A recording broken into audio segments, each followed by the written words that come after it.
Good evening, everyone. Welcome to the Dad Rants once again. As always, if you like what you hear, be sure and hit that share button at the bottom. If you love what you hear, go ahead and subscribe. Subscriptions are free and it allows me to do a whole lot more of those. Now, this one, the title's kind of a lengthy title. It's entitled Boys to Men, Fixing Bikes, Go-Karts, American Ingenuity, and the Battle of Midway. So we're going to put a whole lot of stuff together here with a little storytelling and a little history. All right, let's go have some fun with this one. So, from the title of this rant, you're probably thinking that Dad is suffering from some early onset dementia. What in the world do fixing bikes and go-karts have to do with the Battle of Midway? Munchkins, that is indeed a fair question. And yes, it is true that I spiked this morning's cup of coffee with some Johnny Walker, but it's my day off, and I write better with a slight fog. So bear with me, young Master Jedis. I promise to tie it all together. Neighborhood story first, history lessons to follow. So as I say in boxing, let's get it on. I've always had a love affair with the bicycle. One of my favorite childhood memories is that of your uncle teaching me how to ride bike in front of your grandmother's house. Our neighborhood in the 60s and 70s had a bicycle culture. No one that I knew owned a bike that had been purchased from a store, but everyone that I knew owned a bike. Us young boys used to go with our older brothers and dads to Portland's open-air dump to rummage around and find hidden treasures like sprockets, bike frames, rims, and handlebars amongst the rats, garbage, possums, and general stench of the city dump. And the ride to the city dump might have been the best part of the deal, because the young boys would get to ride in the back of my dad's pickup truck. That's right, no seat belts, no restraints, no helmets, nothing of any kind. The preferred spot to sit in the back of the pickup truck was near the tailgate. And the reason for that was that we discovered that if someone hocked a loogie, the spittle would blow back into the faces of those unfortunate enough to sit near the cab. Those poor guys spent the entire trip dodging loogies. Man, it was great to be a boy in the 60s and 70s in Portland. Back to the city dump. That place stank to high heaven. I can still remember it. Today's hoity-toity intellectual class would grasp their pearls and pass out from the stench alone. But to boys in the 60s, the stench was a small price to pay to find the treasures that were hidden at the city dump. Plus, remember, we were boys. We bathed only because our moms forced this indignity upon us. What can I say? The city dump wasn't the only place that we could find tools and parts suitable for working on our bikes. Every house in our neighborhood had a basement, and the basements were filled with tools, gadgets, and old car engine parts, the detritus left behind by our ever-tinkering dads. Us young boys would watch the older boys build bikes from scratch. They taught us how to patch tires, assemble sprockets, fix brakes. Every boy in the neighborhood knew the basics of how to build or repair a bicycle. And we built the coolest bikes you've ever seen. We tried to make our bikes look like biker gang bikes. The Hells Angels had nothing on us. Our bikes had sissy bars, complete with headrests so you could lean back while riding, streamers on the handlebars, gearboxes to shift the gears, long forks like the Hardy Riders, tiny front wheels and really big back wheels, headlights, speedometers, turn signals. We had the whole 9 yards. And if we weren't playing touch football, stickball, pickup basketball, or the dozens, that means talking about each other's mothers, that's another one, we were fixing our bikes, working on our homemade go-karts. Our older brothers graduated from bikes to cars. Us young guys would watch our older brothers put their cars up on jacks and work on them in the driveway. The muscle car culture replaced the bike culture for our older brothers. We watched them work on their SS 396s, Dodge Chargers, Pontiac Firebirds, GTOs, Plymouth Dusters, and of course the iconic Mustangs. Your uncle had a Ford Galaxy with fat tires. He had that tiny steering wheel that was covered in velvet, rear shocks that elevated the back of the car, and of course the mandatory dice that hung from the mirror. Man, it was so fun going on rides with your uncle as he burned rubber down the street, just out of visual range of your grandmother, who would have killed him for sure. Our neighborhood had a boy culture of fixing and building things from scratch. And looking back on it, this wasn't unique to our neighborhood. For some neighborhoods, it was just working on cars and trucks. My guess is that in the rural areas, they were working on tractor engines and hunting rifles. Previously, American generations all had boy culture that looked like our neighborhood. The only differences were the objects on which they worked. I've only recently come to realize the cultural importance of building go-karts, bicycles, and cars to the development of masculinity. And in fact, how important this skill set has been to the nation's survival. At the beginning of this rant, I promised you a history lesson that ties all of this together, and I have one that illustrates the importance of the boy culture. During the Battle of Coral Sea in May of 1942, the USS Yorktown took a severe beating at the hands of the Japanese bombers. It was amazing that she didn't sink. An 800-pound bomb had sliced through her flight deck and went 50 feet through the ship before exploding above the forward engine room. The ship limped back to Hawaii for repairs, trailing a 10-mile oil slick.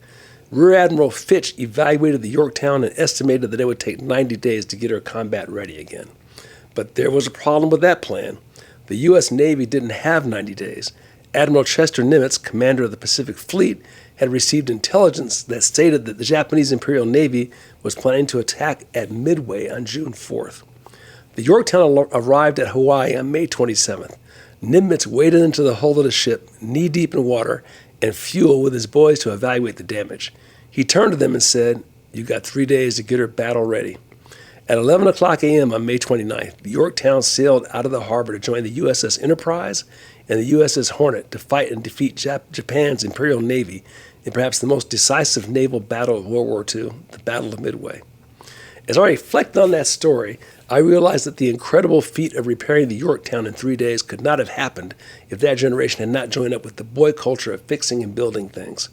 I believe that the term American ingenuity derives its meaning from the boy culture of that era. There is no way the Yorktown could have been fixed in 3 days with that level of damage using a top-down approach. There was no time to ask your boss for the best way to weld that joint or repair that joist. There was no training classes on how to repair an aircraft carrier in 3 days. You can bet your bottom dollar that those 1,400 technicians who worked on that ship for 24 hours a day, 3 days in a row, were not running to their bosses to get instructions on how to make repairs to fix damage that had never been seen before. These boys used the wit they learned in the driveway and on the farm to fix that ship. The answer to Admiral Nimitz's order wasn't, "It can't be done," but rather, "How can it be done?" This combination of American ingenuity and can-do attitude led directly to the U.S. Navy prevailing over the Japanese at Midway. And this wasn't the only place where this boy culture manifested itself in victory. The German Panther and Tiger tanks were superior to the American Sherman tank, but the German tanks were more complex to repair and had to be returned to the shop when they developed problems. The American Sherman had a simpler design and therefore could be repaired on the field on the fly by the soldiers. Soldiers trained in repair on the rural farm and on the urban driveway, tinkering and fixing tractors, cars, bicycles, and go-karts. The American tank design took advantage of the American male proclivity to tinker and repair. It turned out that the superior tank was the tank that was in the fight and not in the shop. American boy culture has saved the day once again. The advantages that accrue from the boy culture are not limited to the battlefield. This desire to tinker has led to an infinite number of inventions that we completely take for granted. Think of the intermittent windshield wiper, air conditioning, telephones, and television, to name just a few.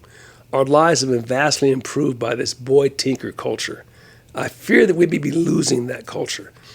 One of my younger cousins visited us a couple of years ago.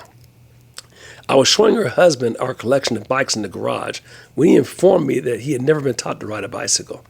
I was stunned and dumbfounded that a man can reach the age of 40 in the United States of America and never learn to ride a bike. Then I was equally stunned to realize that he was afraid to learn how to ride a bike. I still can't get my head around the fact that it's possible to become a grown man in the United States and to have never been taught to ride a bicycle. I'm absolutely stunned that this can occur. Then I learned from you boys that you have a number of friends who never learned to ride a bike and never even owned a bike. This, I believe, is a massive symptom of an underlying problem. We are losing the culture that generated American ingenuity. There are many reasons for this, and I have to do a deep dive on that. That's beyond the scope of this rant. But I suspect the reasons are a combination of the following. Number one, dadless homes mean that there are no men that teach their sons how to tinker. Number two, the shrinking size of the family means that there are no older brothers who teach the younger brothers how to tinker. The shrinking family size also means that there are less uncles around to teach the nephews how to tinker. And the third one, the expansion of scheduled time for kids' activities is a new phenomenon. Engaged parents schedule so much of their kids' activity time that they don't have unscheduled downtime to hang out with their hoodlum friends. For boys, that means no time for tinkering with old bike parts in the neighbor's garage. Another one, too much screen time and not enough time for social interaction. And finally, Americans have been outsourcing manufacturing to other countries for the past 40 years. Since we don't make anything at home anymore, we're losing the culture of making things. This is one of the few times that Dad has gotten a solution. Dad is only pointing out a problem. But this is a problem worth solving. Boys must do one of two things. They must tear something down or they got to build something up. It's just in our DNA. We can't help it. That old adage, idle hands are the devil's workshop, that's legit. Let me close by rapping on the bike. The car represents independence and freedom. This is the gut attraction that every teenager has around the desire to learn to drive. This is why it remains one of the most exciting milestones for every teenager. Being responsible for buying the car, maintaining the car, and repairing the car is one of the key milestones on the road to independence. But before learning to drive the car, the first step to independence is learning to ride the bike. The bike represents freedom. It represents the ability to move around without asking your parents for a ride. Being responsible for acquiring the bike, maintaining the bike, repairing the bike was a key developmental milestone to be achieved before moving to the advanced milestone of owning a car. Man, don't let your kids grow up without learning to ride a bike. Dude, that's a crime against American boyhood. This is why whenever my grandson asks me his favorite question, Pops, do you want to ride a bike? I always say, yeah, baby. And of course, Pops would love to ride a bike with you. Peace out. But before closing, one last thing. I couldn't think of an elegant way to weave this following thought into this rant, so let me tell you this as a postscript. I was shocked to learn that my cousin's husband never learned to ride a bike, but I was equally shocked at this fear of even learning how to ride a bike. He was truly frightened to get on the bike and even try it out. The very hallmark of converting boys to men is learning the management of risk-taking. And biking inherently involves risk, which is why the boys in my neighborhood love riding bike. Bombing down the steepest hills that we could find at maximum speed involved taking calculated risks. I mean, you might crash, and we did crash. Setting up ramps to jump our bikes in the air involved risk of crashing. I still have scars on both knees that serve as a testament to 55-year-old injuries incurred in less than successful landings. Dang it, within reason, getting hurt is good for young boys. In an inherently dangerous world, I fear we're raising a nation of sissies and softies. Hard times are part of the human condition. Americans born after 1945 are the most fortunate human beings who have ever lived. We are living in the Goldilocks zone of human existence. The only problem with this is that we run the risk of getting soft because we've only lived in good times. Here's a quote from Michael Hopf. Hard times create strong men. Strong men create good times. Good times create weak men, and weak men create hard times. Are we in an age of creating weak men? I hope not. Peace out. Mago Day.